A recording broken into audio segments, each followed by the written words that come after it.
Hey everyone, this is Michael again, and welcome to the AEW Dynamite review. And Dynamite tonight, I thought it was a decent show, in my opinion. I enjoyed Dynamite tonight. Tonight we saw Kenny Omega versus Matt Sydal.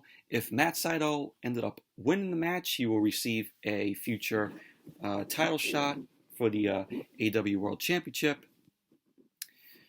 So we had that, and we also saw Hangman Page versus Cezar Bononi. We saw the Pinnacle, which is MJF's new group, and they took on the Varsity Blondes, Griff Garrison, Brian Pillman Jr., and also Dante Martin. We had Tayconti versus Nyla Rose. And in the main event, we saw Darby Allin versus John Silver, where the TNT Championship was on the line. So with Dynamite tonight, it was a decent show, in my opinion. But I did get to watch last week's edition of Dynamite, which I didn't review, because if I would have reviewed it, it would have been late already. But my thoughts on that unsanctioned lights out match between Britt Baker and Thunder Rosa, that was a awesome match. I really enjoyed and loved that match. It was the main event. This was the first time that the women were main eventing Dynamite. You know, with Britt Baker and Thunder Rosa in that match, but both Britt Baker and Thunder Rosa gave it all they got in that match. It was brutal. It was bloody. There was thumbtacks used, which Britt Baker ended up getting slammed on the thumbtacks. She was all bleeded. She was all busted open, bleeding from her face. She was a bloodied mess. But it was an awesome match. It was a great match, in my opinion. But I thought last week's show was a good show. But let's get on with the review. So Dynamite opened up tonight with Kenny Omega versus Matt Sydal. If Matt Sydal ended up winning the match, he will receive a future AEW World Championship match. This was a very good match. This was an awesome match where Matt Sydal was impressive here. So we had Kenny Omega come out first. He came out along with Don Callis. Don Callis was on commentary during the match. So then Matt Sydal ended up making his way out. So the match got underway. It was back and forth between the both of them. Omega delivered a power slam to Matt Sydal and then an elbow drop. Omega went for the cover, which Sydal ended up kicking out at 2.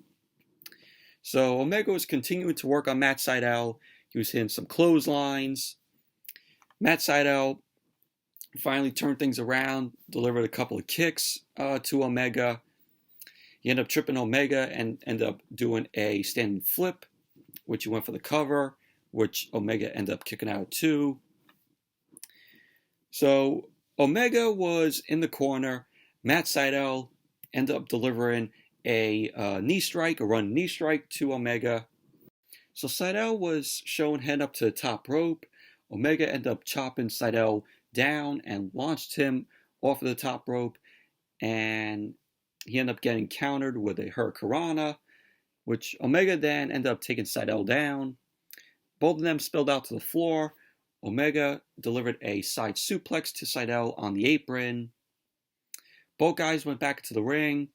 Omega was looking to go for a powerbomb, but ended up taking a heel kick, a spinning heel kick. So Omega ended up trying to go to the top, and Sydal ended up hitting a standing Hurricanrana and also a brainbuster. Good combo there. So Sydal went for the cover, which Omega ended up kicking out at 2. Sydal was looking to go for a top rope hurricanrana. Omega ended up slipping under, and Sydal ended up going up, and he bounced off the top turnbuckle, crashed down to the mat. Omega then delivered to Sydal a Snapdragon suplex. He went to go for the V trigger, but Sydal ended up rolling Omega up for a 2 count. Sydal then ended up hitting a roundhouse kick and a light and spiral. Went for the cover, and Omega ended up kicking out too. So Sydal was going up to the top.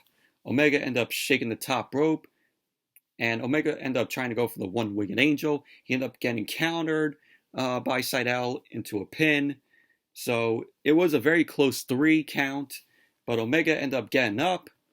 Omega then nailed the V trigger and then the one-winged angel to Matt Sydal.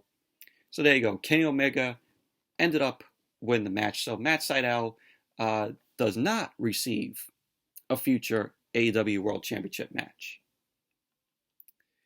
So overall, this was a very good match, very entertaining match here. Matt Sydal was impressive here in this match, just working on Omega. But really enjoyed this match. It was a good way to open Dynamite. So then we went backstage and we saw Alex Marvez interviewing John Silver. John Silver was, of course, surrounded by the Dark Order. So Marvez ended up asking Silver how ready he is for the TNT Championship match against Darby Allin. John Silver ended up saying that he's ready to go. So he ended up booting Alex Marvez from the room. So we had the Dark Order, the guys of the Dark Order. They were doing coffin drops, just like Darby Allin. So John Silver ended up dodging the coffin drops. So Hangman and Page ended up showing up. Page ended up asking Silver how he's feeling. Silver ended up saying to Page, "Oh, Johnny hungry," and that he is ready to go. So Page ended up responding that he knows the other guys will be behind Silver, no matter what happens. So that was that. But that was the main event later on in the night. John Silver versus Darby Allin, TNT Championship on the line. So then we had Hangman and Page versus Cezar Bononi. This was a very quick match here. Hangman and Page ended up winning, delivered the buckshot lariat to Cezar Bononi. So that was a very quick match. But Cezar Bononi ended up coming out on Twitter, and very sad news about him that's going on. He posted to Twitter yesterday that his wife has leukemia, which, that is very sad. Prayers are with him, and prayers are with his wife. So it says right here on his Twitter, his wife got leukemia treatment, and that there is an 80% chance of this, leukemia coming back. So he said that the doctor said that his wife needs a transplant on April 1st. He said, "We applied for emergency visa, and they did not accept a request for interview." So he said, "We tried to call the U.S. Embassy in Brazil, but they said they cannot help. If somebody somehow can help, my family will truly appreciate it. God bless you all." That was what Cezar Bononi ended up writing. But like I said, prayers with him and his wife and family. Thoughts and prayers. But hopefully his wife, pulls through this. But thoughts and prayers with him and his wife prayers that she gets well, and this leukemia, doesn't come back. So that's sad. That's very sad news. But there we saw Lance Archer. Lance Archer was shown in this warehouse, and he ended up saying, without Sting, there would have been no Lance Archer. So Lance was shown with the bat, I guess with Sting's bat. So Lance ended up saying that with the bat, everyone paid close attention to Sting back in the day. Archer went on to say that now people are going to pay attention to him, or the walls are going to come crashing around them. Archer went on to say that people will remember his name, and sooner or later, it will be showtime. So more build as we see with Lance Archer and Sting. This is going to lead to a match sometime down the line here. Could be on Dynamite, or they might prolong this feud until we get to the next AEW pay-per-view, which is Double or Nothing, which is happening in May.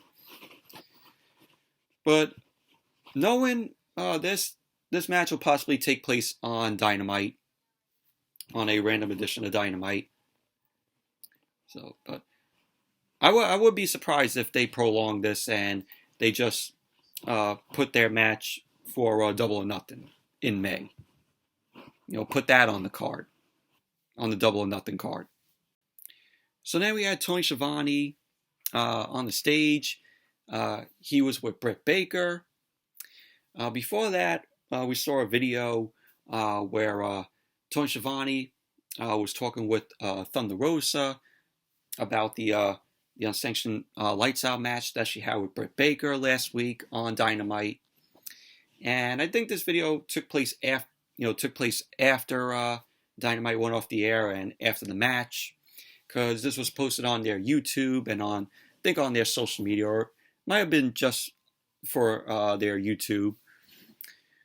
But Thunder Rosa ended up saying that she was thankful for the match, and that showed women wrestlers should be put all over the world. So Thunder Rosa ended up saying those words.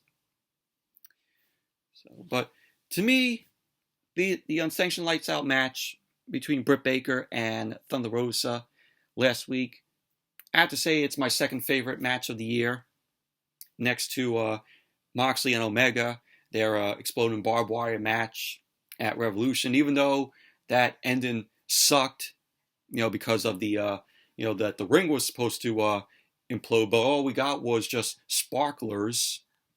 So that was a disappointment. But that match was awesome. I don't care what anybody says. That match was awesome.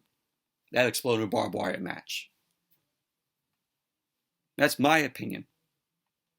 If you didn't like it, that's fine.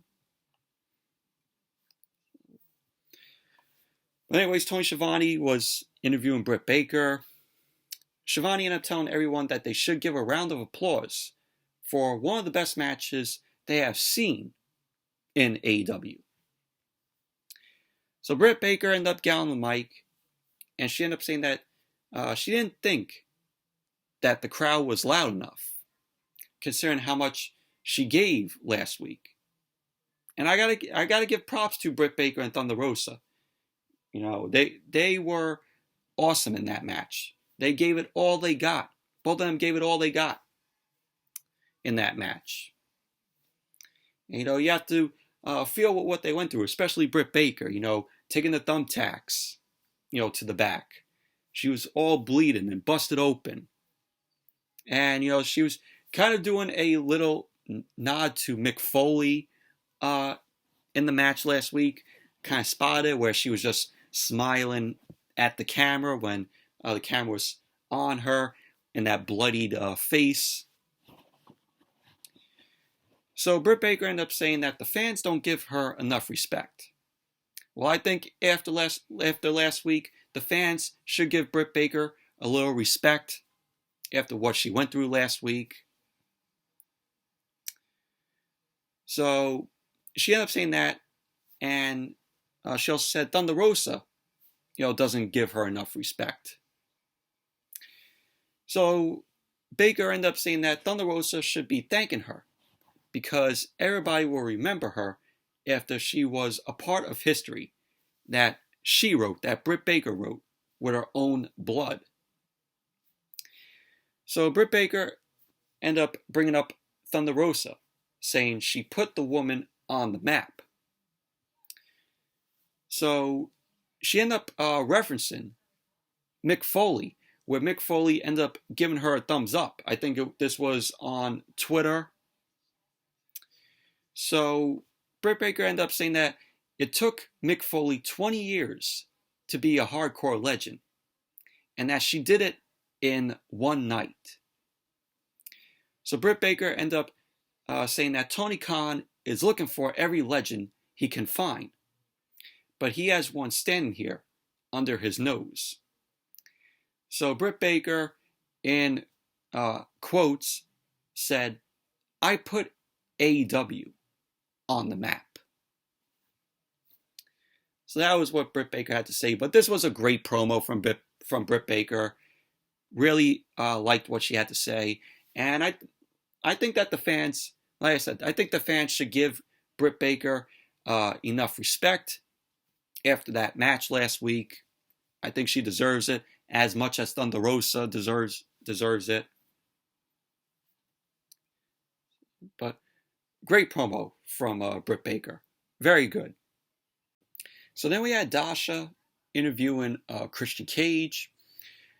He was shown hanging with the Varsity Blondes, Griff Garrison and Brian Pillman Jr., and also Dante Martin.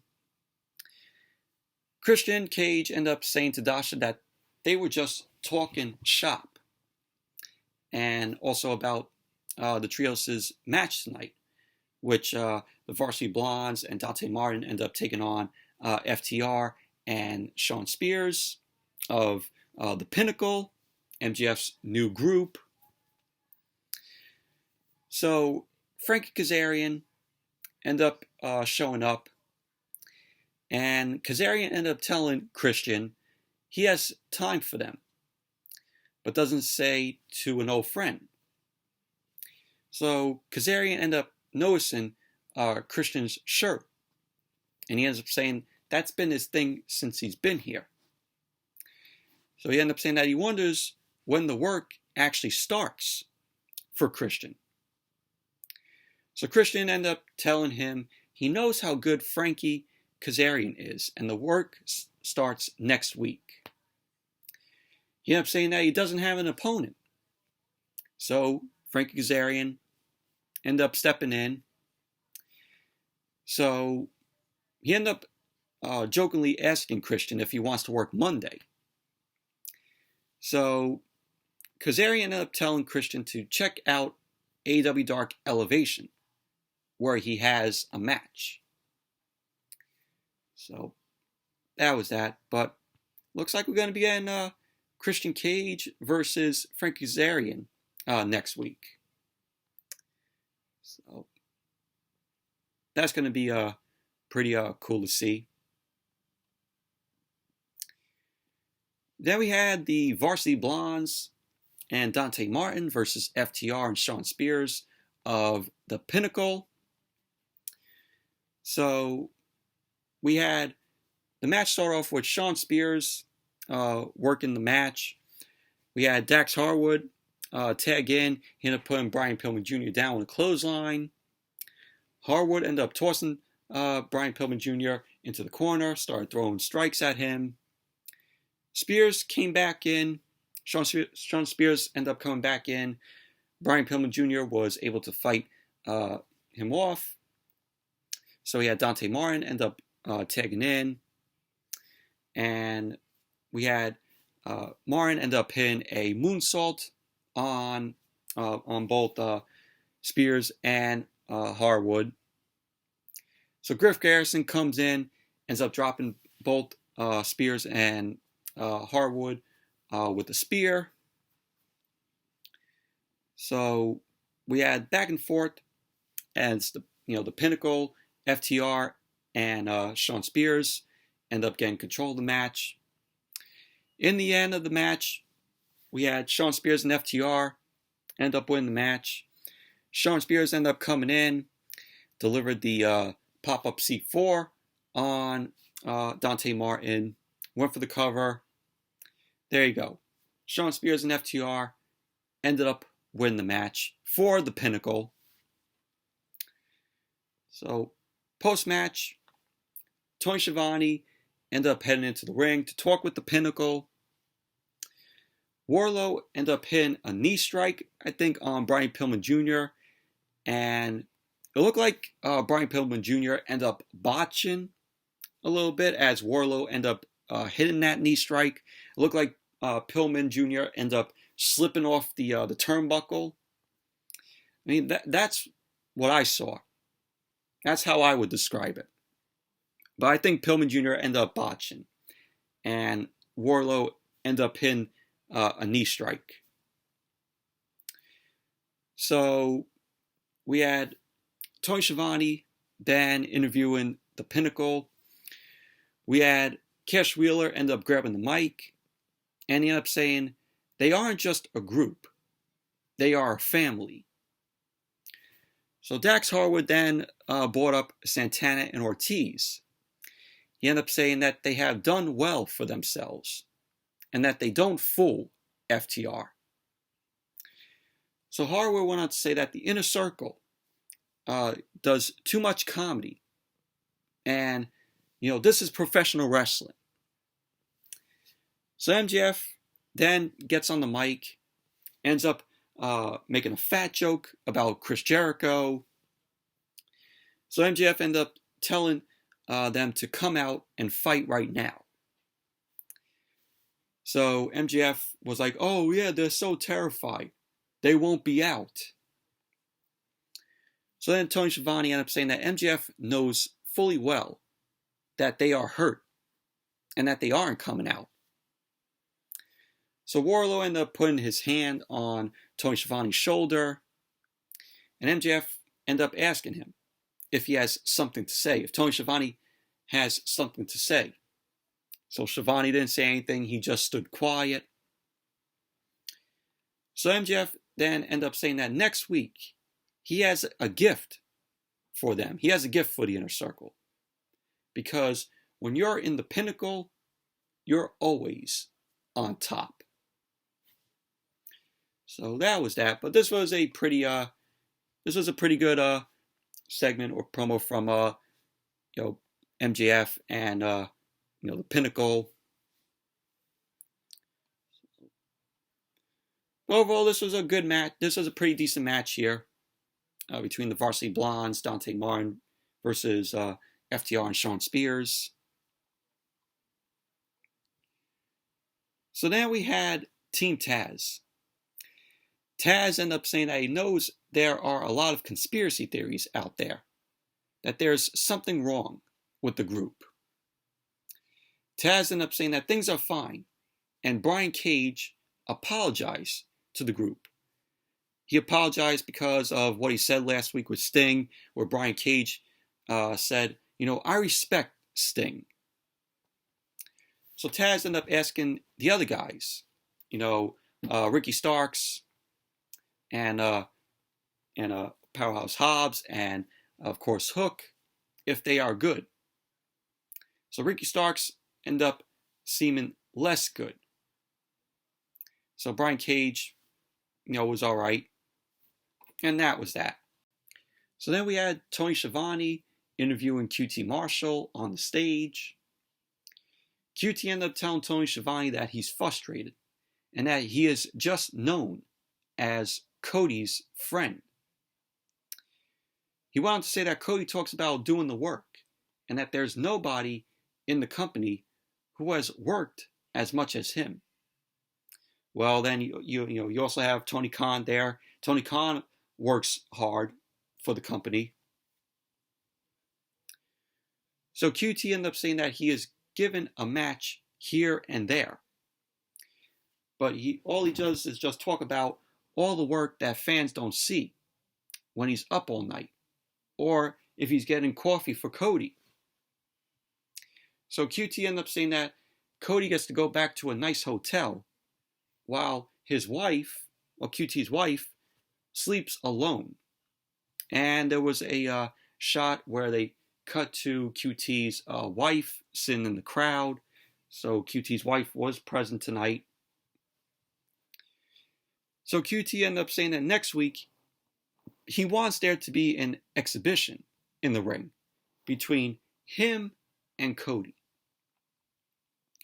So he ended up saying that he doesn't want to take any more meaningless bumps if it means he has to be in Cody's shadow. So out came Cody Rhodes. Cody's arm was in a sling. And he ended up saying that while his heart is not into this, he will gladly accommodate QT for next week's exhibition. And he ended up saying that Arn Anderson will be the referee for the match. Cody ended up saying that he has a name and reputation to uphold. But ultimately, he's not going to hurt QT. So he ended up saying that if he gets one of his finishers in, he's not going to follow through because QT has been a great friend. So Cody ended up saying that it will be friend to friend. So him and QT end up shaking hands. So that was that. So we're going to be seeing that next week. QT Marshall versus Cody. Special guest referee will be Arn Anderson. That's something to look forward to seeing next week.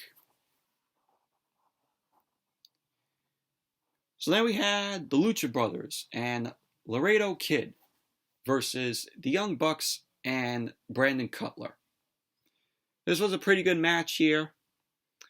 The match started off with Nick and Phoenix. Started off, they ended up doing wrist locks. There was reversals done by them. We had Penta El Zero Miedo and Matt Jackson come in. Penta ended up pulling Matt down. Matt tried to lock in the sharpshooter on Penta, but Penta ended up quickly getting to the ropes. Phoenix was fighting off the Bucks with a slingshot arm drag, which sent them out to the floor. So we had Penta delivering a step-up senton on the Bucks. And Phoenix was looking to fly off the top, but Cutler ended up kicking him in the back. And Cutler then nailed Phoenix with a slingshot elbow. Cutler then landed a flip down onto the floor.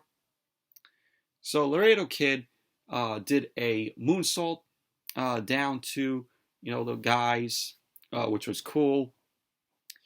Cutler was thrown back into the ring. And Laredo Kid was looking to fly again off the top, but Nick Jackson ended up kicking him. So at the end of the match, we had Laredo Kid end up nailing a Spanish fly off the top rope. A nice, awesome looking Spanish fly on Cutler. So he ended up nailing that, went for the cover. There you go. Lucha Brothers and Laredo Kid end up winning the match. Post-match, we had Kenny Omega end up running out. He ended up nailing Laredo Kid with the microphone. And he ended up hitting Laredo Kid with the title a few times. So Omega ended up getting on the mic. And he ended up saying that he's getting flashbacks at Fyter Fest in 2019 when they all had a choice. Omega ended up saying that 3 years ago, he had a choice. He could have stayed at home with people that loved him. No. He ended up saying, did he go to greener pastures in New York? No. Omega ended up saying that he didn't pick AEW. He chose the Young Bucks. And he said that they were here to make this the best wrestling promotion on the planet. Omega wanted to say that he picked the Bucks and the Bucks end up picking Brandon Cutler.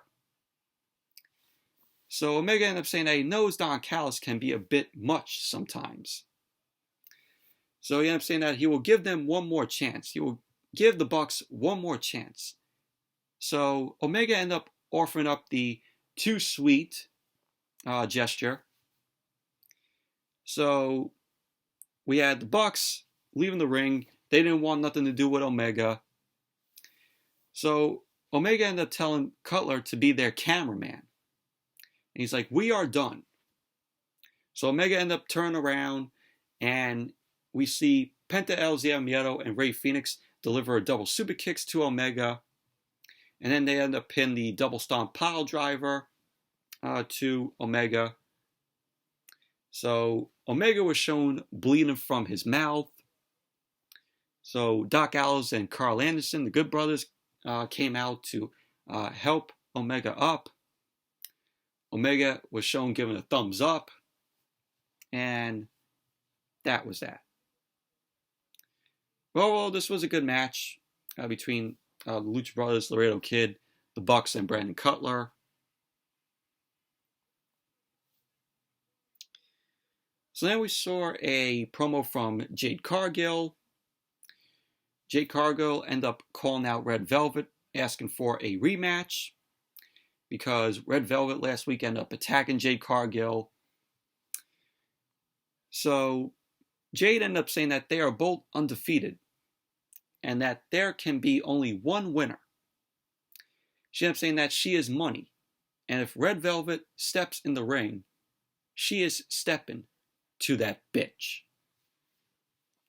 So Jade Cargill, she was in action last week.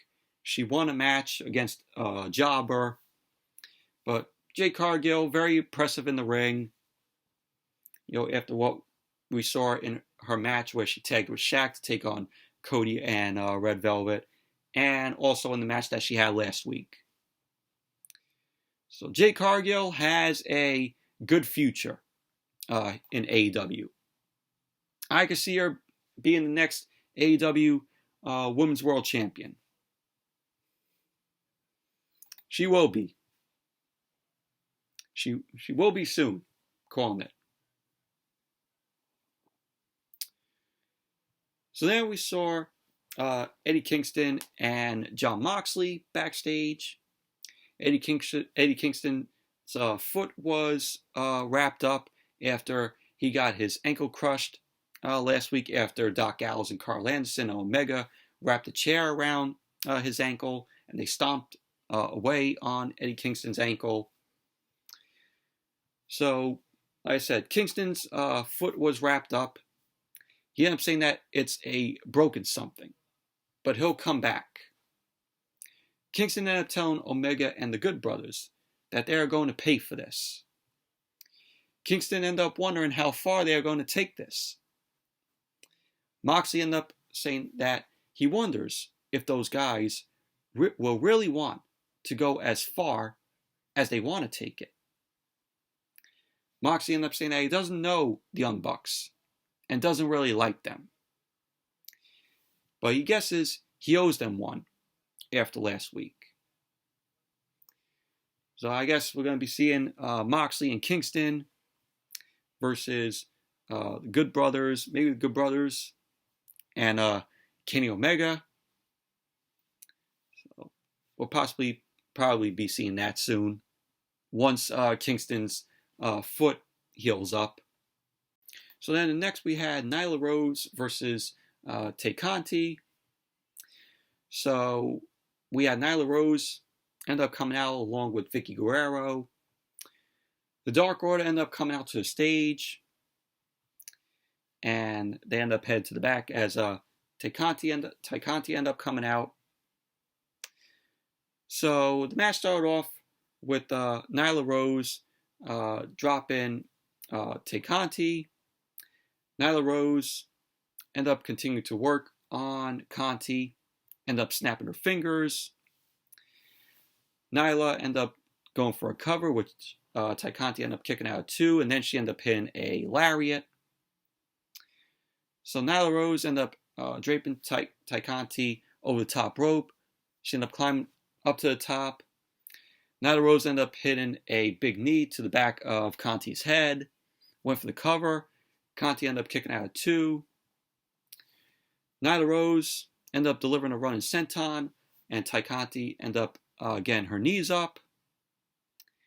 So we had Tayconti end up hitting some shots in the corner, delivering some running knees to Nyla Rose. And at the end of the match, Tayconti ended up winning. Conti ended up hitting a DDT on Nyla Rose. So there you go. Tayconti ended up winning the match. Post-match, we saw Vicky Guerrero. She ended up grabbing Conti's foot. Nyla Rose ended up beating her up a bit, ended up beating up Conti for a bit. Rose was looking to go for a beast bomb. Hikaru Shida then ran out, and she ended up hitting Nyla Rose with a kendo stick. And then we have the Bunny, aka Allie. She ended up running out. She ended up nailing both Hikaru Shida and Conti with kendo sticks, with a kendo stick shot. And then all we see is Matt Hardy, the Butcher, and the Blade. They end up walking out to the stage.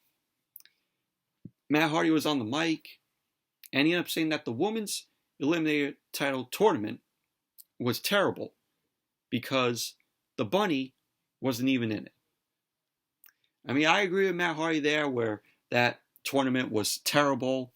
It was god-awful, in my opinion. But Matt Hardy ended up saying that his clients have been overlooked for far too long, and that it ends now. So that was what Matt Hardy had to say. But overall, it was a good women's match here. And then we got a package for Orange Cassidy and Chucky T versus Miro and Kip Sabian. It's going to be a Arcade Anarchy match that's going to take place next week on Dynamite. And then they also went down the matches that we're going to see next week on Dynamite. It's going to be a loaded show next week. We got the Arcade Anarchy match between Orange Cassidy, Chucky T, Miro, and Kip Sabian. We're also going to be seeing Christian Cage versus Frankie Kazarian. You know, Christian's first match in an AEW ring or on AEW. So that's going to be taking place next week. We're going to be seeing Cody Rhodes versus QT Marshall exhibition match. Arn Anderson's going to be the special guest referee. We're going to have Hikaru Shida and Tayconti versus the Bunny and Nyla Rose. Kenny Omega and the Good Brothers, Doc Gallows and Carl Anderson versus the Lucha Brothers and Laredo Kid. That's going to be taking place next week. So it's going to be a loaded show next week for Dynamite. And then we saw Scorpio Sky. Scorpio Sky was saying how he's getting screwed over and over in the company. He ended up saying that he's tired of being called underrated. He's the face of the revolution. He ended up saying this Monday on AEW Dark Elevation, it's going to be him versus Mike Sydal.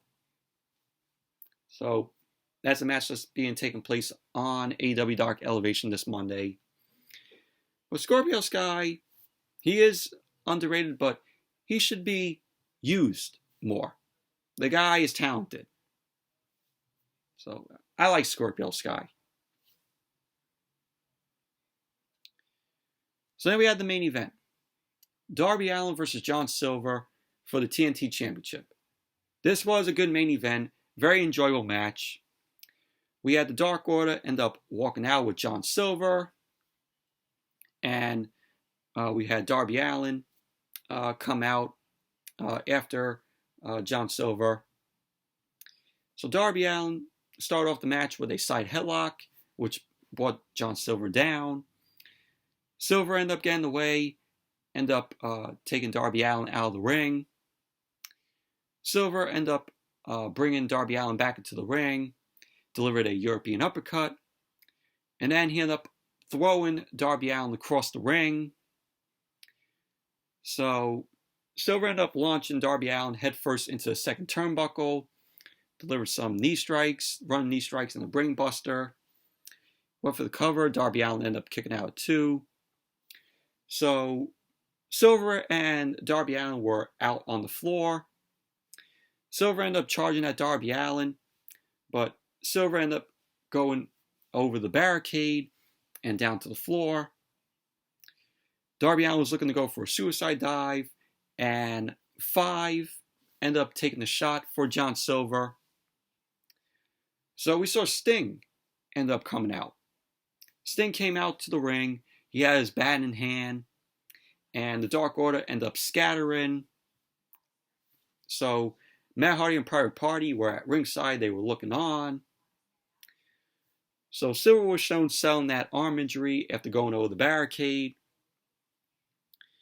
So we saw Darby Allin later on. He ended up delivering a coffin drop off the top, which he ended up taking out all of the Dark Order, which that was pretty awesome. So Darby Allin won the match, where we had Darby Allin end up flipping John Silver for Code Red. He delivered the Code Red. So there you go. Darby Allin end up winning the match, retaining the TNT Championship. Post-match, Sting ended up walking into the ring. Sting ended up lifting up John Silver. Darby Allin ended up offering a fist bump, and John Silver ended up fist bumping Darby Allin back. Matt Hardy then pulled Darby Allin out of the ring, and we had a brawl breakout with Matt Hardy and Private Party, and also the Dark Order. Darby Allin then ended up hitting a suicide dive to Matt Hardy. Tayconti ended up running out, ended up attacking the Bunny. So, it was just an all-out brawl. Matt Hardy and Private Party and the Butcher and the Blade. I forgot to mention the Butcher and the Blade and the Dark Order were having this brawl. And then Tayconti came running out, ended up attacking the Bunny, Alley. And, it was just a brawl that ended Dynamite tonight. So, but that was that. But overall, very good main event between Darby Allin and John Silver. Very entertaining match. And Darby Allin doing that coffin drop off the top, taking out the Dark Order. That was pretty cool. So, huge Darby Allin fan here. So, but anyways, that's it for my Dynamite review. Overall, good show tonight. It was decent. So, thank you all for watching. Hope you all enjoyed this review. Definitely give the video a thumbs up, comment, subscribe, and I will see you all Friday for SmackDown.